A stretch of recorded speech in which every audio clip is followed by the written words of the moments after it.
ఈరోజు పరిగి మండలం యందు రాపోల్ మరియు తాళ్ళపూర్ గ్రామంలో ఏదైతే ఇండస్ట్రియల్ పార్క్ పేరు మీద భూసేకరణ నోటిఫికేషన్ ఏదైతే ఇచ్చిందో గత 15 రోజుల కింద, దాంతోపాటు బట్లసందారం, అనంతరెడ్డిపల్లి, కొండాయపల్లి గ్రామాల్లో కూడా దాదాపు ఒక 900 ఎకరాలకు భూసేకరణ కోసం, ఇండస్ట్రియల్ పార్క్ కోసం భూసేకరణ కోసం నోటిఫికేషన్ వేయడం జరిగింది.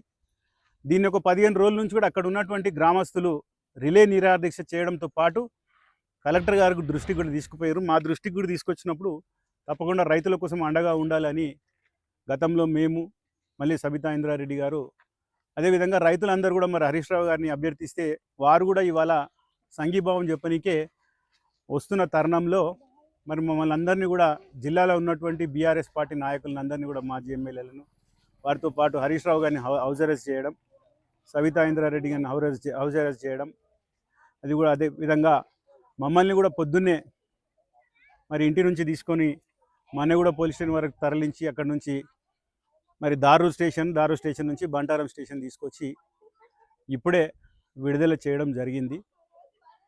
మరి ఈ ప్రభుత్వం 2.5 సంవత్సరాలు అయింది వచ్చి, ఇచ్చినటువంటి 6 గ్యారంటీలను పక్కదో పట్టించి బీఆర్ఎస్ పార్టీని ఆనవాళ్ళు లేకుండా చేయాలి, ప్రశ్నించే గొంతులను దొక్కాలని ఏదైతే ధోరణిలో ఈ ప్రభుత్వం ఉందో దీన్ని తప్పకుండా మేము నిరసిస్తూ ప్రజల పక్షాన పోరాటం చేస్తాం.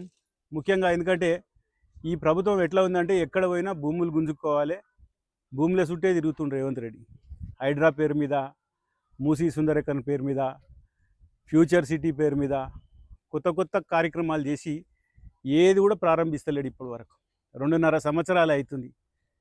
ఏ ఒక్క హామీ ఇచ్చినటువంటి 6 గ్యారంటీల్లో ఏ ఒక్క హామీ కూడా నెరవేర్చకుండా ఇవాళ బీఆర్ఎస్ పార్టీ నాయకుల మీద కేసులు పెట్టడం, ఎవరు మాట్లాడితే వాళ్ళని లోపలేయడం, కేసులు పెట్టడం తప్ప, డైవర్షన్ పాలిటిక్స్ చేసుడు తప్ప ఏం చేస్తలేరు.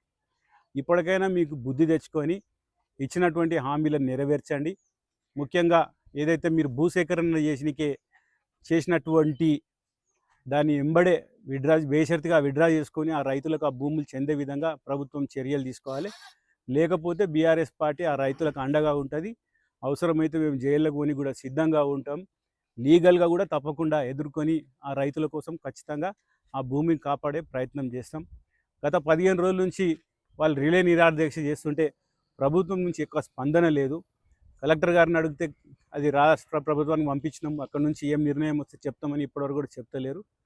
అదేవిధంగా ఇవాళ ఈ భూసేకరణ కూడా రేడియల్ రోడ్ అనే రోడ్ కూడా వేస్తుండ్రు. ఏదైతే శంషాబాద్ ఎయిర్పోర్ట్ నుంచి కోడంగల్ పోనీకి అదొక 60 కిలోమీటర్ల కోడంగల్ పోవాలనే ఉద్దేశంతో ఆ దాంట్లో కూడా మా పరిగి నియోజకవర్గంలో 12 గ్రామాల్లో దాదాపు 500 ఎకరాలు పోతుంది. 500 ఎకరాలు కూడా 400 ఎకరాలు పట్టా ల్యాండ్, ఒక 99 ఎకరాలే ప్రభుత్వ ల్యాండ్. దాంతోపాటు ఈ ఇండస్ట్రియల్ పార్క్ వేసినటువంటి 2200 ఎకరాలు రాపోలు మరియు కాలపూర్ గ్రామంలో 1200 ఎకరాలు, అనంతరెడ్డిపల్లి, కొండాయపల్లి, అదేవిధంగా బట్లసందారం ఈ గ్రామంలో వేసినటువంటి 900 ఎకరాలు కూడా 500 ఎకరాలు పట్టా ల్యాండ్, మిగిలిందే ప్రభుత్వ భూమి.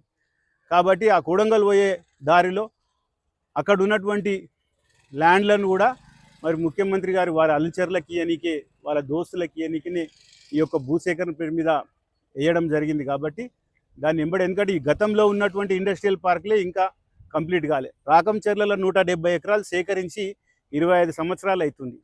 నంచెర్లలో దాదాపు 100 ఎకరాలు సేకరించి 30 సంవత్సరాలు అవుతుంది. అదేవిధంగా ఎన్కేపల్లి గ్రామం మూమిన్పేటలో అక్కడ దాదాపు 1000 ఎకరాలు సేకరించి కూడా 7-8 ఏళ్ళు అవుతుంది. అక్కడ ఎక్కడ కూడా మూమిన్పేటలో ఒక్క పరిశ్రమ కూడా స్టార్ట్ కాలే. రాకంచెర్లలో ఒక 10 యూనిట్లే స్టార్ట్ అయినాయి, నంచెర్లలో 2-3 స్టార్ట్ అయినాయి. ముందు అవి కంప్లీట్ చేయండి.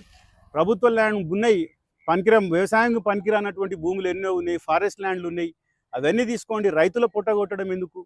కాబట్టి దీన్ని ఎంబడే బేషరతుగా ఆ ఇచ్చినటువంటి నోటిఫికేషన్ క్యాన్సిల్ చేయాలి.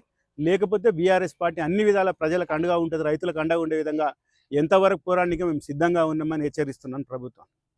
అడుగునుకుండా పోలీసులతో అడుగుతున్నారు. ఎక్కడ చూసినా అక్కడ రైతుల దగ్గరికి వెళ్ళి మాట్లాడతామన్నా కూడా అదే పరిస్థితి. ఏం చెప్తారు సార్ ఈ పోలీసులు? ఇదంతా కూడా పోలీసుల యొక్క నిరంకుశ పాలన. ఇవాళ పాలన ఎట్లా నడుస్తుందంటే ఎక్కడ ఎవరు ప్రశ్నిస్తే వాళ్ళని లోపలేయడం, ఎవరు మాట్లాడితే వాళ్ళ మీద కేసులు పెట్టడం. ముఖ్యంగా పరిగిలో కూడా అనవసరమైనటువంటి కేసులు, ఇవాళ బీఆర్ఎస్ నాయకుల మీద ఒక్కొక్కరి మీద 10 కేసులు 20 కేసులు ఉన్నాయి. ఇలా గెదపొక ఎట్లా అంటే ఒక 500-600 మంది పోలీసులు, ప్రతి గ్రామం దగ్గర 20 మంది పోలీసులు నిలబడి ఎవరిని పోకుండా ఇవాళ హైదరాబాద్ నుంచి వచ్చే పెద్ద మనుషులను కానీ గ్రామంలో వచ్చేటువంటి కార్యకర్తలను అందరినీ కూడా రాత్రి నుంచి అరెస్ట్ చేసుకుంటూ వాళ్ళందరినీ కూడా నిర్బంధించి ఇప్పటిదాకా కూడా అందరూ పోలీస్ స్టేషన్లలో ఉన్నారు. వాళ్ళందరినీ కూడా బేషరతుగా విడుదల చేయాలి. ఈ సంఘటన జరిగినటువంటి అక్రమ కేసులు ఉంటే అవన్నీ కూడా పెట్టకుండా పోలీసులు చర్యలు తీసుకోవాలని వాళ్ళని హెచ్చరిస్తున్నాం. జై తెలంగాణ, జై తెలంగాణ, మహేష్ రెడ్డి అనే నాయకత్వం వర్ధిల్లాలి. పరిగి పోలీస్ స్టేషన్ అక్కడనే పెట్టొచ్చు, కానీ ఇంత దూరం దొరకాల్సిన అవసరం ఏమి? ఇక అదే భయభ్రాంతులను చేయాలి, మా ఎంబడి ఉండే లీడర్లను భయభ్రాంతులను చేయాలి. దూరం తీసుకోకపోతే వీళ్ళు మళ్ళీ ఏదైనా సంఘటన చేస్తారనే ఉద్దేశంతో మమ్మల్ని పొద్దున్న నుంచి తిప్పుతున్నాను. దాదాపు ఒక 2-3 పోలీస్ స్టేషన్లు తరలించి అక్కడ తిప్పి ఇక్కడ మారుమూల ప్రాంతాన్ని తీసుకొచ్చాను. పొద్దున ఎక్కడ అరెస్ట్ చేసిరు మీకు? పరిగిలో మా ఇంట్లో అరెస్ట్ చేశాను. తర్వాత ఇక్కడ బంటారం ఎప్పుడు వచ్చారు సార్? పొద్దున 10 గంటలకు వచ్చినాం. అక్కడ నుంచి మన్నగూడ వైపు మరలించారు. అక్కడ అందరూ వస్తారనే ఉద్దేశంతో అక్కడ నుంచి మళ్ళీ దారూరు తీసుకొచ్చారు. అక్కడ ఒక 1/2 అవర్ కూర్చోబెట్టారు. అక్కడ నుంచి బంటారం తీసుకొచ్చారు. సార్, మాది ప్రజాపాలన రైతు రాజ్యం అని చెప్పి రేవంత్ రెడ్డి తరచూ చెప్తా ఉంటాడు సభలపై, ఎక్కడ మాట్లాడినా కూడా. ఏం చెప్తారు? ఇందిరమ్మ పాలన అని చెప్తాడు. ఇందిరమ్మ ఇచ్చినటువంటి భూములను ఇవాళ గుంజుకున్నాడు. ఎక్కడ ఇందిర పాలన? నిన్ననే చెప్తుండే ముఖ్యమంత్రి, మేము ప్రశ్నించడం ఎవరి మీద ఏం చేయము, కేసులు పెట్టమని చెప్తారు. మరి ఇవన్నీ కేసులు కాకపోతే లోపల వేయకపోతే ఏంది? ఇవన్నీ కూడా ఎవరు మాట్లాడితే వాళ్ళ మీద కేసులు పెట్టాలి, వాళ్ళని లోపలేయాలి. ఇదే వాళ్ళ ప్రజాపాలన. ఇది తప్ప వేరేది ఏం లేదు. వాళ్ళ భూములు కావాలి, బీఆర్ఎస్ నాయకులను లోపలేయాలి, ప్రతిపక్షం ఉండొద్దు. రైతులకు ఏం చెప్తారు? రైతుల కోసం తప్పకుండా మేము పోరాటం చేస్తాం. జైలుకు పోయినకి సిద్ధంగా ఉంటాం. ఖచ్చితంగా వాళ్ళ భూమిని కాపాడే ప్రయత్నం చేస్తాం. లీగల్గా కానీ బీఆర్ఎస్ పార్టీ వాళ్ళకి అండగా ఉంటుంది. ఏ వరకైనా మేము పోనీకి సిద్ధంగా ఉన్నాం.